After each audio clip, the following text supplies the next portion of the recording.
Not quite. So, I've been getting a lot of requests to do this episode, and I'm not really surprised.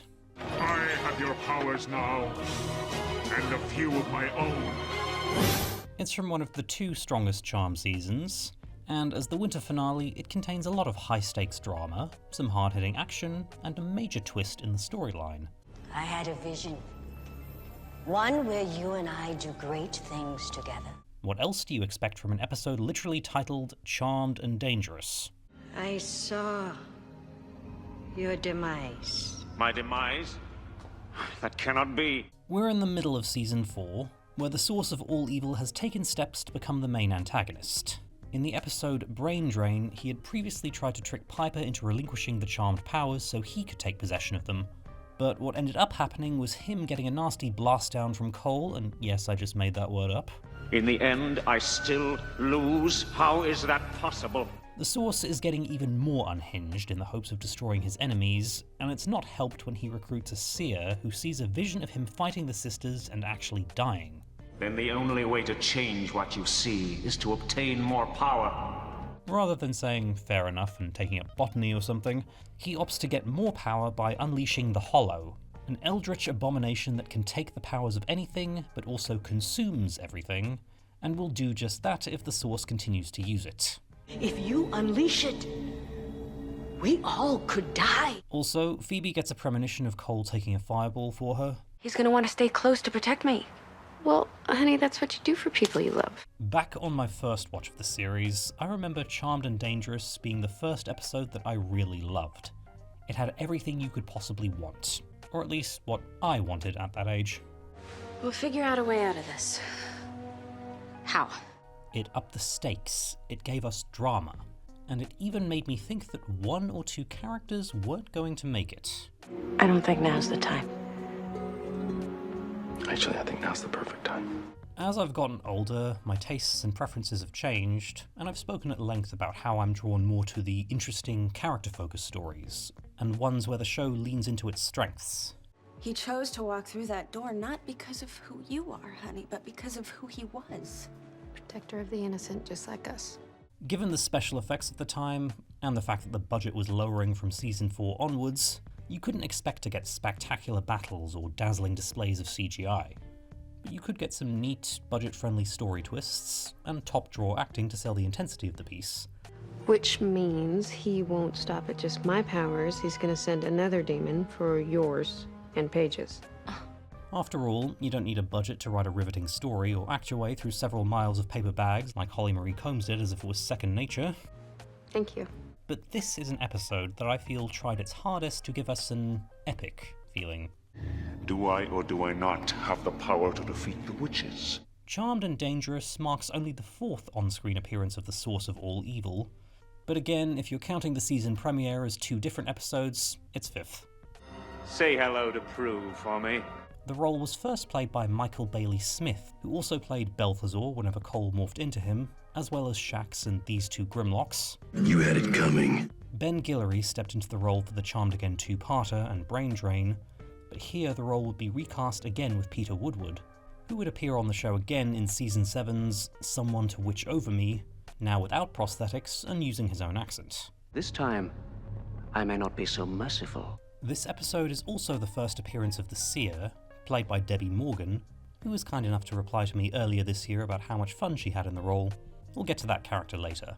Even now, I can see the void where your demon half used to exist. What sticks out to me about Charmed and Dangerous is how innocuously it starts. I gotta tell you, it's very, very morbid. No, it's very, very responsible. To the uninitiated, it might seem like a run-of-the-mill episode, kind of like Brain Drain, where the source comes up with a way to try and take the Charmed ones down, they narrowly escape, and he lives to fight another day. But then, it turns out to have pulled the same trick as All Hell Breaks Loose, where things go south fast. Oh, your powers! I think that's what hooked me about this episode on the first watch all those years ago. How simply it started made the twists all the more effective, because I wasn't expecting to be watching a Wham episode as they call them. The ones given that designation are usually called so because something shocking happens, like an unexpected twist that will have a major effect on the storyline, or a plot thread that you were aware of but might have forgotten about comes into play in a big way. You swore by all the gods your son would marry my daughter! Other such episodes that come to mind would be Angel's I Will Remember You, which takes a sharp left turn into heart-wrenching territory. I'll never forget. I'll never forget. Or Revelations from Spartacus Blood and Sand, where a lot of Chekhov's guns start going off in a way that really shook me on my first viewing. Leo! When Leo is shot by a Darklighter and Paige gets her powers stolen, it really gives you the feeling that everything is descending into chaos and the characters are steadily losing hope. You don't stand a chance. The neat and tidy solution that usually resolves an episode isn't as apparent at first, so you're left wondering how everyone is going to get out of it. You're gonna use magic? Yes, I am. There's a running subplot involving Paige helping a woman trying to regain custody of her son, which seems unlikely after she gets attacked by her ex, and so Paige, sensing she might not live much longer, decides to cast her trusty vanishing spell to get rid of the woman's injuries in the hopes of accomplishing one last good thing.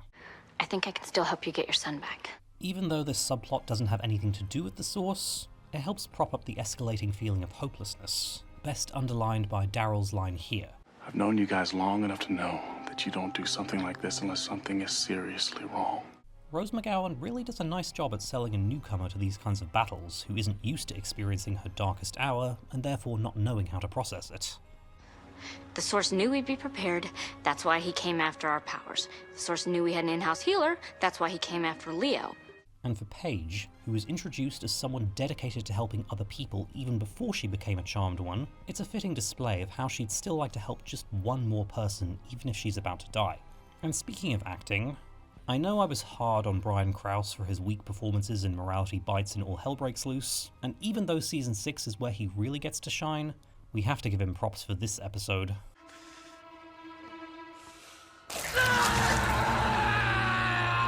Season 4 was definitely where he improved big time, and I like what he does here. The man knows how to act pained for sure. Just doesn't work that way. It's also very admirable on the show's part that Leo the healer has a built-in weakness that would be all too easy to overexploit for the sake of cheap tension, but this is only the second time in 4 seasons he gets shot by a Darklighter. Him getting shot is all the more effective for escalating tension by how rarely it happens.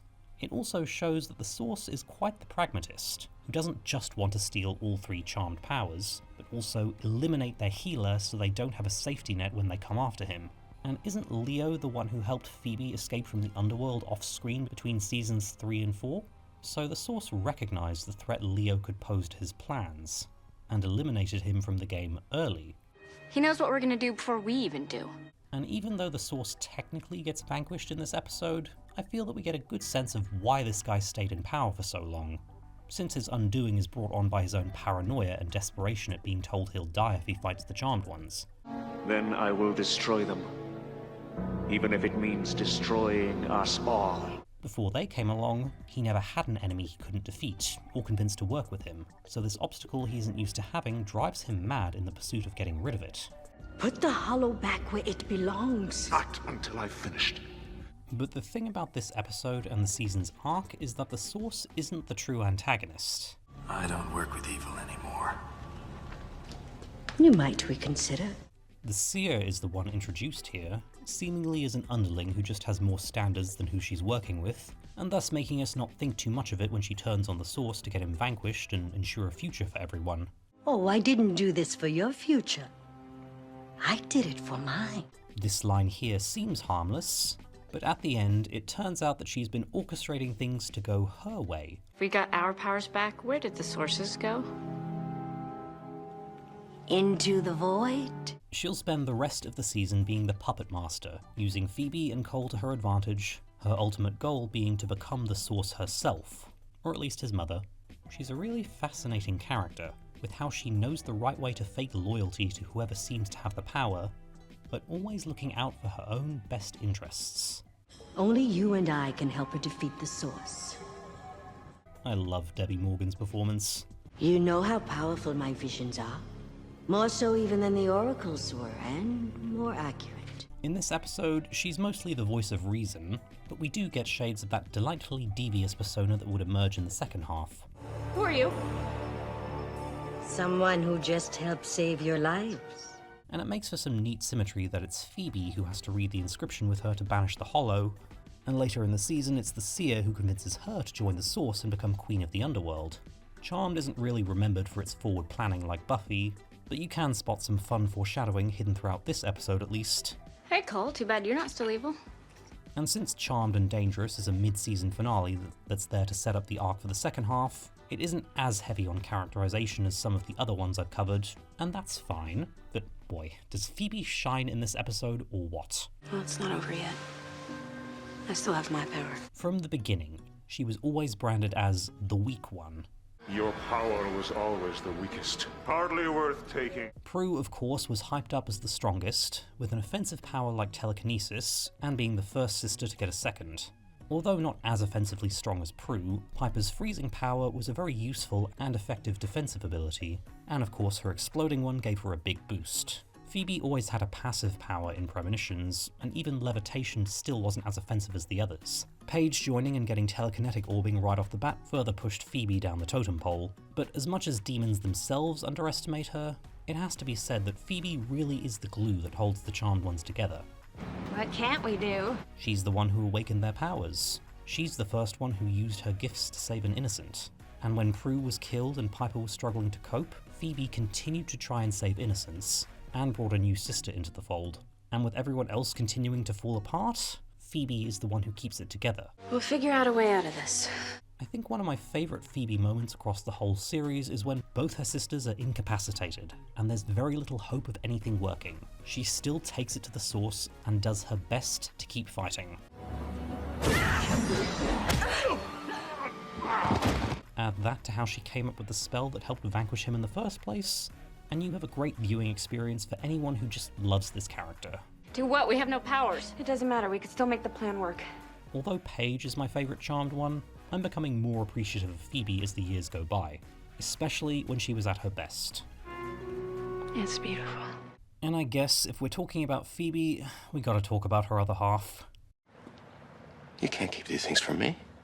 I was just trying to protect you. As someone who started watching Charmed in its 4th season, the dynamic I was first familiar with was the sisters with Paige, Leo, occasionally Daryl, and of course, Cole. That's the dynamic I still think works best, even if I didn't mind Chris and quite liked Billy, all things considered. So Charmed and Dangerous wouldn't just be the last time Phoebe would have good hair until debatably season 6, it would also be the last time that Cole was written exactly as he should be. The demon whose humanity was awakened through falling in love with Phoebe and being persuaded to become good as a result, who puts himself at risk once again to save not only the woman he loves, but her family too. You know as well as I do, you're not meant to stop every premonition. Some are just meant to prepare you for what's to come. Rewatching this episode can always give me a bittersweet feeling, knowing that it's the start of Cole being used and manipulated for other people's purposes, and he'd ultimately have his sacrifices ignored, be condemned to a lose-lose situation, and be forced to become the very thing he was always told he was. You can't really call it tragic, like say The Red Wedding. A good tragedy isn't just bad or sad things happening, or a bleak ending to a story. I can only call it frustrating in the grand scheme of things. So, while Charmed and Dangerous isn't my number 1 episode of the series like it was back in the day, it's still pretty great. Already on it. It's hard to summarise my rambling thoughts completely, and I didn't expect this to be such a tricky episode to unpack. Both the conclusion of one storyline and the start of another, as well as a twist in the overall direction of the show. I expect this is the feeling Prue fans get when they watch All Hell Breaks Loose, knowing it's going to be her swan song. An appreciation for what made the thing we loved great, but still a tinge of sadness that the thing we love can no longer be, even if it isn't the complete end. You are my soon-to-be husband. And you're also my hero. And for superficial child me on my second watch of the series, the sadness was as much for Phoebe's hair as it was for Cole.